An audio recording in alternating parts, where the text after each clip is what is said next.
रहीम मन कोयल साधे मौन, अब दादुर वक्ता भये, हमको पूछे कौन।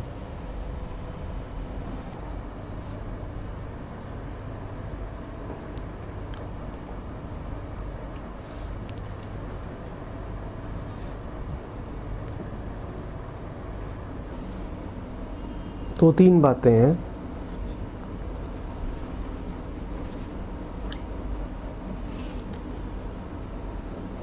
मन का जहाँ तक सवाल है तो मन को तो यही देखना है कि क्या उसे शीतल कर जाता है। जो ही उसे शीतल कर जाए वास्तव में वही उसके लिए उपयुक्त है, जहाँ से भी उसे शीतलता मिलती हो। क्योंकि मूल वृत्तियाँ मन की एक ही हैं, सबके मन एक ही हैं, तो इसीलिए अधिकांशतः जो शीतल करेगा वो एक ही होगा। आप एक ओंकार सतनाम सुनेंगे तो संभावना यही है कि अगर 1000 लोग सुनेंगे तो 990 उसको शीतल ही पाएंगे। 10 तब भी ऐसे हो सकते हैं जो उसको सुन के और उद्विग्न हो जाएं, पर 10 ही होंगे। आप ये नहीं पाएंगे कि वो शब्द बजा और लोग, ऐसा होगा नहीं। कोयल का स्वर कुछ ऐसा है कि मन को शीतल कर जाता है, ये पहली बात। कोई ही होगा जो मेढक के टर्राने को सुन के ध्यान में चला जाता हो, पर आपने देखा होगा कि ध्यान के लिए भी जो संगीत वगैरह होता है उसमें अक्सर कोयल की आवाज़ें रहती हैं। तो कोयल का बोलना वही है जिसको कबीर कह गए थे कि शीतल शब्द के लिए क्या बोल गए थे। हाँ, आप बोलिए।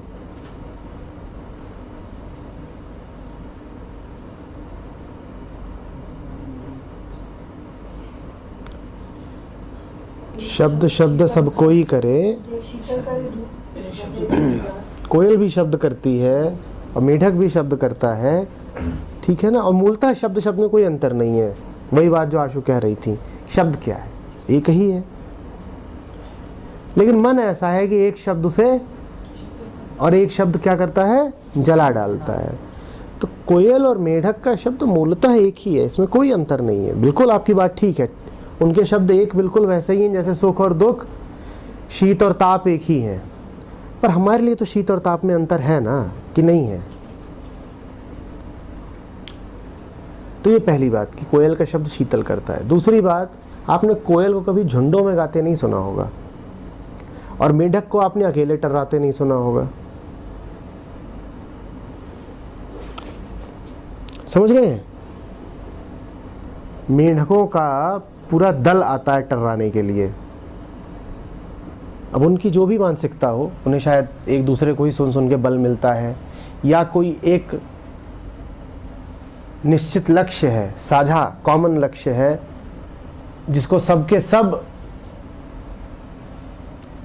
होड़ में है, तो सब टर्रा रहे हैं उसी के पीछे। जहां कहीं भी पूरा एक झुंड होगा, पूरा एक दल होगा और वो एक ही भाषा में टर्रा रहा होगा, वो भी किसी बाहरी घटना से प्रभावित होकर के, संभावना यही है कि किसी प्रकार की भीड़ चाल है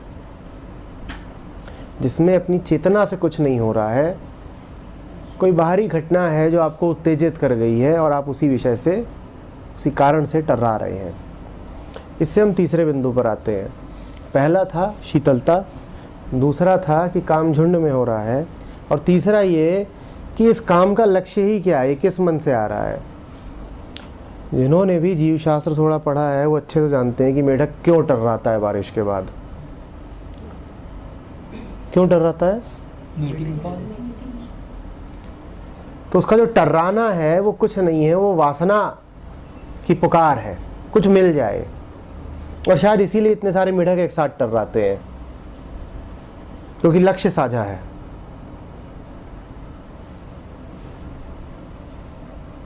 बात समझ में आ रही है? तो रहीम कह रहे हैं कि जब ऐसा माहौल होता है कि जहां पर पूरी एक भीड़, पूरा एक समाज, एक समुदाय ही अपना आपा खो करके, बिल्कुल पागल हो करके मन को किसी ताकत के, किसी बाहरी ताकत के सुपुर्द करके बिल्कुल भीड़ की में चल रहा होता है, तो उनके सामने तुम कोयल का राग मत बजाना, वो कुछ नहीं सुन पाएंगे, वो पगला गए हैं। ये वैसी ही बात होगी जैसे कोई शॉपिंग मॉल में बैठ के राग मल्हार गा रहा हो।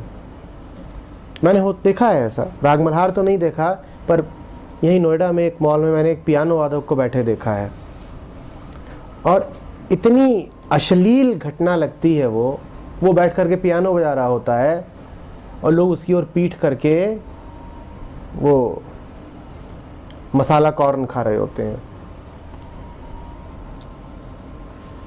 आपने देखा होगा, यहीं पे मॉल है, उसमें एक वो पियानो लेकर के बैठता है। अब जहां मेढक टर्राने के लिए ही पहुंचे हैं, वहां पियानो कौन सुनेगा? वहां सारे मेढक क्यों इकट्ठा होते हैं? क्यों इकट्ठा होते हैं? कोई जूते खरीदने आया है,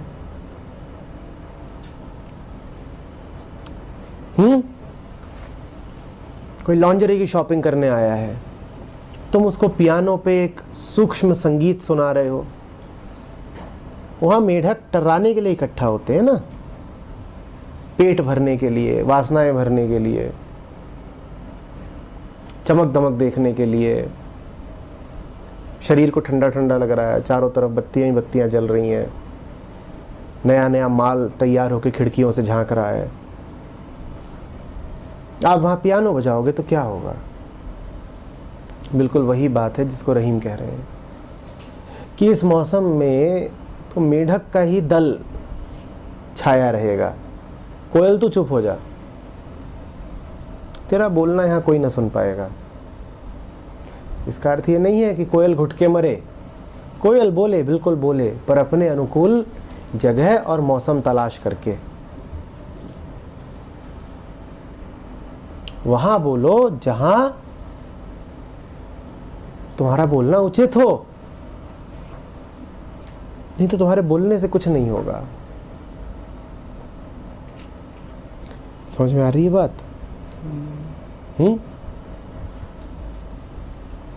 बस इतनी सी बात। हाँ, कुंजड़ों की हाट, हीरा वहां न खोलिए जहां कुंजड़ों की हाट। और ये हीरा पड़ा जुगैल में, दुनिया जामे डोल, जहां हीरा का पारखी तहां हीरा का मोल। बात समझ में आ रही है?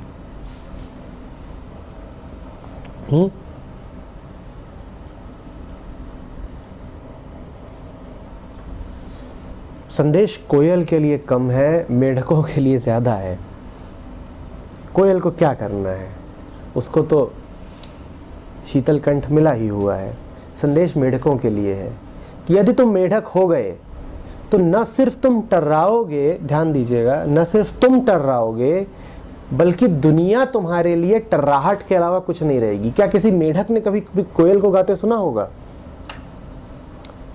क्योंकि जो झुंड में गा रहा है उसके लिए दुनिया क्या है? उसके लिए दुनिया सिर्फ टर्राहट की गूंज है, सामूहिक टर्राहट है। और आप मेढक से बोलिए कि कुछ और स्वर भी होते हैं, तो मेढक क्या कहेगा? मेढक कहेगा मैंने जब भी बोला है मैंने दूसरे मेढकों को ही सुना है। तुम झूठ बोल रहे हो कि दूसरे राग भी होते हैं।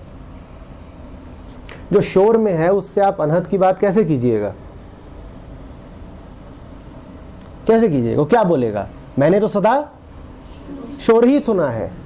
आप मेढक से बात करेंगे तो क्या बोलेगा कि मैंने तो सदा टर्राना ही सुना है। और तुम कह रहे हो कोयल गाती है। कोयल है क्या? हम कोयल के अस्तित्व से ही इनकार करते हैं। कोयल जैसा कुछ होता ही नहीं, होता तो कभी हम भी तो सुनते। प्रश्न ये है कि जब तक तुम टर्रा रहे हो तब तक कोयल तुम्हें सुनाई कैसे देगी? और जब तक तुम टर्रा रहे हो तुम्हारे आसपास लोग कैसे इकट्ठा होंगे? कैसे इकट्ठा होंगे? टर्राने वाले ही। फिर आप आकर के तर्क क्या देते हो? आप तर्क ये देते हो कि देखिए समाज में जब सभी टर्रा रहे हैं तो हमें भी टर्राना पड़ता है। क्या दुनिया सिर्फ मेढकों से भरी हुई है, उसमें कोयलों के लिए कोई स्थान नहीं? ऐसा तो नहीं है।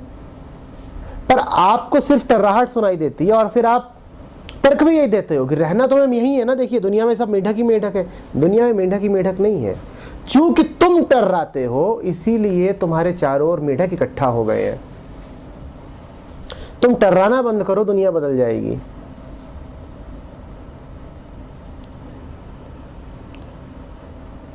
तुम टर्राना बंद करो, दुनिया बदल जाएगी।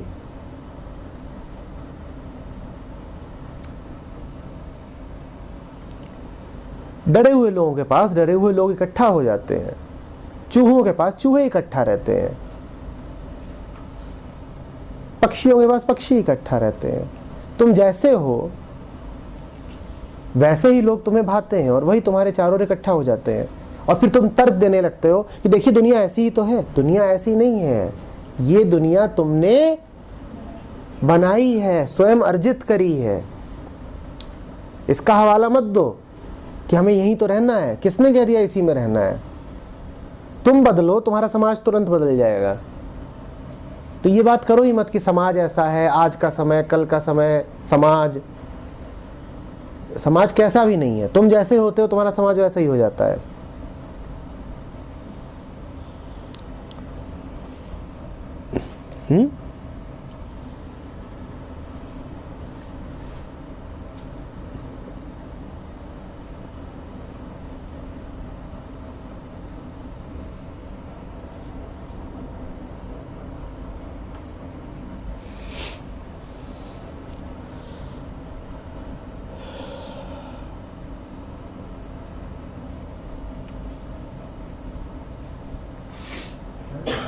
एक और चीज़ है कि कोयल और मेंढक को दोनों को जो बाह्य जो प्रेरणा है, जो स्टिमुला है, दोनों को सेम ही मिला है। और क्योंकि दोनों के मन का भेद है, इसलिए दोनों ने उसको अलग अलग तरीके से अपने जीवन में उतारा।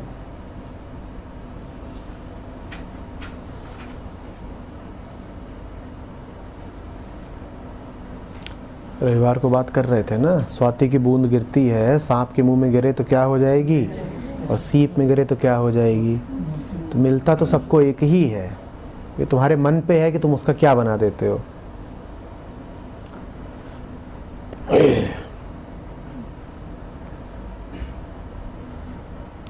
उसी गीता से गांधी पैदा हो जाता है, जिसको अहिंसा बड़ी प्रिय है। और वही गीता हिटलर के कुछ साथियों को बहुत प्रिय थी। वो कहते थे कि इससे अच्छा ग्रंथ हो नहीं सकता निर्मम हत्या करने के लिए। वही गीता जब गांधी के पास आती है तो परम अहिंसा, और वही गीता जब हिटलर के पास जाती है, हिटलर के साथियों के पास, तो उन्होंने कहा कि ये बहुत बढ़िया ग्रंथ मिल गया है, साफ साफ कह रहा है निर्मम हो के हत्या करो। तो आपके मन पर है।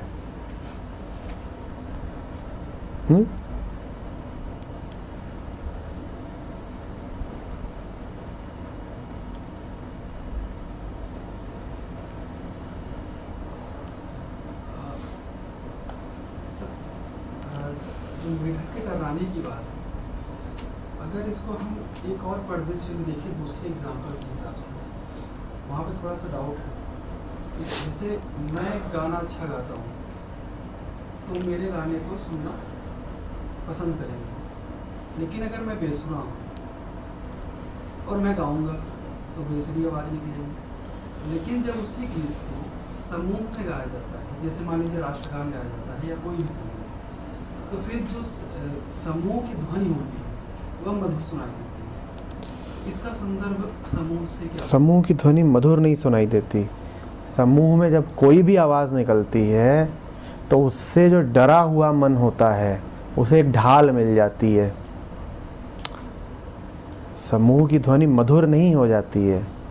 समूह की ध्वनि से सिर्फ आपको ये संबल मिल जाता है कि दूसरे भी हैं, तो डरा हुआ मन थोड़ा आश्वासन पाता है। बस इतना ही होता और कुछ नहीं होता। इसीलिए जो कुछ भी समूह में किया जाता हो उससे थोड़ा सा सावधान रहिएगा कि ये हो क्या रहा है, हो क्या रहा है। मधुर नहीं हो जाता है समूह में गाने से।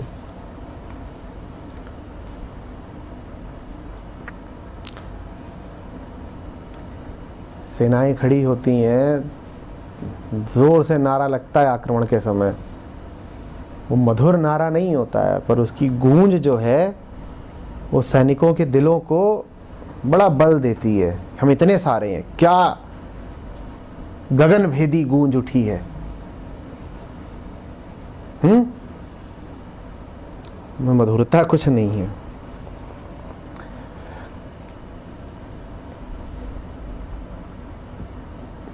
आप सोच के देखिए ना कैसा लगता है, गर्व की अनुभूति होती है।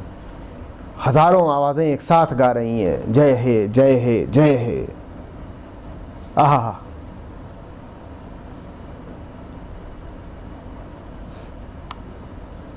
अच्छा सा नहीं लगेगा दो चार ही हैं तो।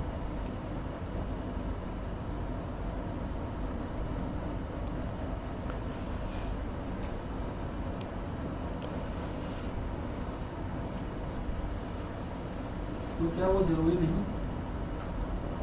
बिल्कुल ज़रूरी है। आप जितने डरे हैं उतना ज़रूरी है। आप जितने बीमार हैं दवाई उतनी ज़रूरी है। आप जितने डरपोक हैं आपके लिए उतना ज़रूरी है कि 500, 1000, 5000 जितने में आपका डर कम होता हो, 50,000, 50 अरब, जितनों को इकट्ठा करके आपको ही लगने लगे कि अब थोड़ी सुरक्षा है, करिए इकट्ठा। पैसे के साथ भी ऐसे होता है, और क्या।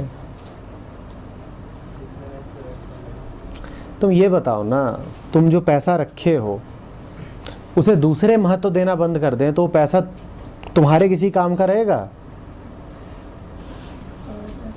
तुम्हारे पैसे को तुम दिखाओ ऋचा को 100 रुपए का नोट, ऋचा का ये क्या होता है? तुम नीचे चाय वाले के पास जाओ, उसको तुम 1000 का नोट दिखा रहे हो, कह रहे हैं। तो पैसा भी तभी तक काम का है जब सब एक साथ चिल्ला रहे हैं कि पैसा और पैसा और पैसा।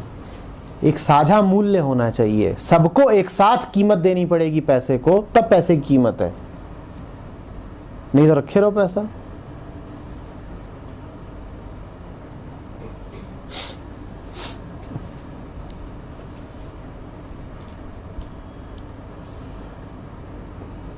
सबके साथ है, पैसे के साथ भी नहीं, मोबाइल है किसी के साथ भी है, जब तक इम्पोर्टेंस है उसको नहीं मिलती वो उससे काम करना। इसीलिए मैंने वहाँ पर जब कैंप में थे तो एक सवाल पूछा था कि जो कर रहे हो उसमें इतना पूछ लो अपने आप से कि अकेले होगे तो करोगे?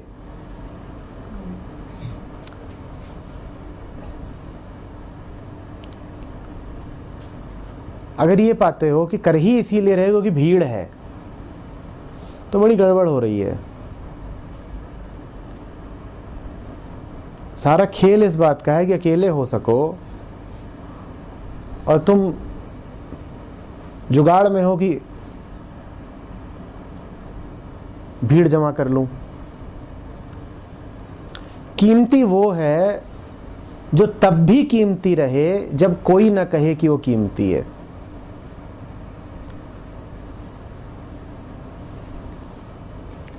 करना वो है जो तब भी करो जब कोई और साथ में करने वाला ना हो, तब तो समझो कुछ करा।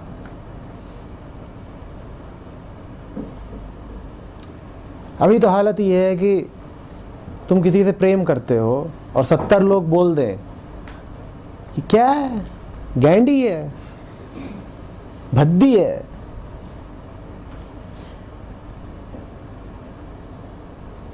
तुम ऊपर ऊपर से भले कह दो कि हाँ बेकार की बात, पर अंदर ही अंदर हिल जाओगे।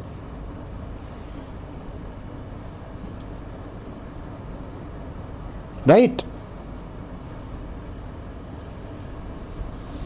तो प्रेम वो है जो तब भी रहे जब कोई ना कहे कि उसको होना चाहिए, तब तो है। पर अगर सब इसीलिए है क्योंकि सामूहिक काम चल रहा है तो फिर तो बड़ी गड़बड़ है ना। कि 5-7 लोगों को फ़ोटो वोटो दिखाई, दोस्तों ने हामी भर दी, माँ ने हामी भर दी, बाप ने कहा तो तब लगा कि ठीक है, अब इतने लोग बोल रहे हैं तो ठीक ही होगी।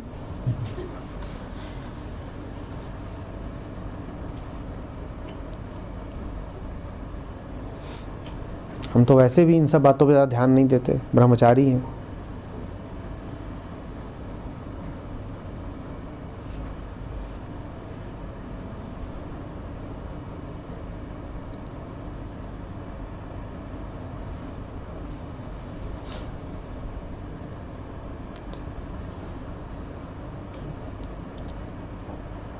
सत्य सामाजिक नहीं होता, वो आपके नितांत अकेलेपन में उतरता है।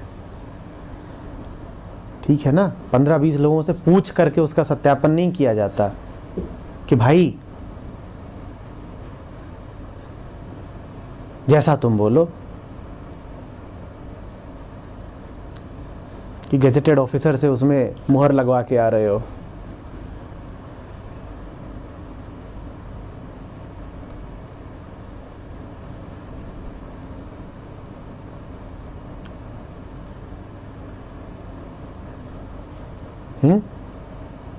कि कॉलेज का डायरेक्टर अगर साइन करेगा तब तो सत्य है, नहीं तो फिर तो कहाँ है।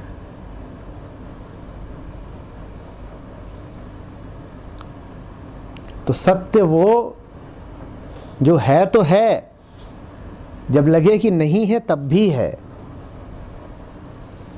उसको अपने से बाहर किसी के प्रमाण की जरूरत नहीं है।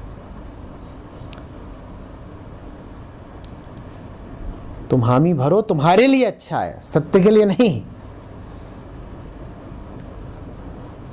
तुम उसको हाँ बोलो, वो तुम्हारे लिए अच्छा है, उसका नहीं कुछ बिगड़ जाएगा।